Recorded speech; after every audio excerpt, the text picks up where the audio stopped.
విశాఖపట్నానికి చెందిన పారుపూడి రాధా గాయత్రి మృతి కేసు సంచలనం మలుపు తిరిగింది.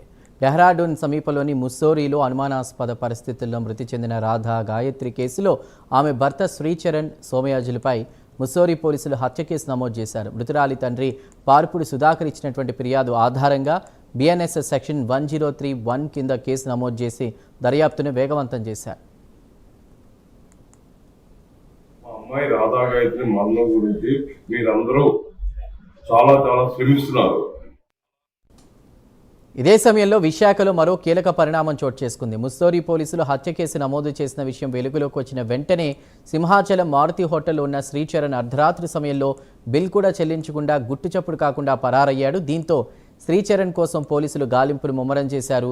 కేసు దర్యాప్తులో భాగంగా ఆర్థిక లావాదేవీలు, హోటల్ సీసీటీవీ ఫుటేజీలు, ఫోన్ కమ్యూనికేషన్ రికార్డులను పరిశీలిస్తున్నారు. రాధా గాయత్రి మరణం గురించి మీరందరూ చాలా శ్రమిస్తున్నారు, చాలా మద్దతు కూడా ఇస్తున్నారు మాకు.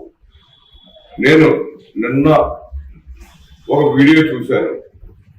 చరణ్ ప్రజల్ని, సమాజాన్ని, పోలీసుల్ని, మీడియాని అందరినీ తప్పుదోవ పట్టిస్తున్నాడు. మీడియా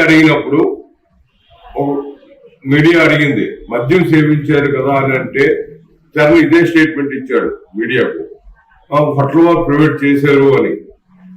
నేను ఆ న్యూస్ వినగానే షాక్ అయ్యాను. నేను హోటల్ వాళ్ళు ఎలా మద్యం ప్రైవేట్ చేస్తారు, ఎలా ఎంకరేజ్ చేస్తారు అని. నేను ప్రెజెంట్ అయితే మా అమ్మాయి కేసు విషయంలో మసూరిలోనే ఉన్నాను. నేను అప్పుడు మసూరి పోలీసు పర్మిషన్ తీసుకుని నేను ఆ హోటల్కి ఫోన్ చేసి ఎంక్వైరీ చేయడం జరిగింది.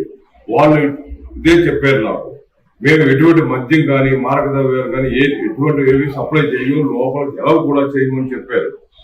నేను ఒక ఎక్స్ ఆర్మీని, నా ఒక దేశ సైన్యాన్ని నేను సేవ చేశాను. ఇటువంటి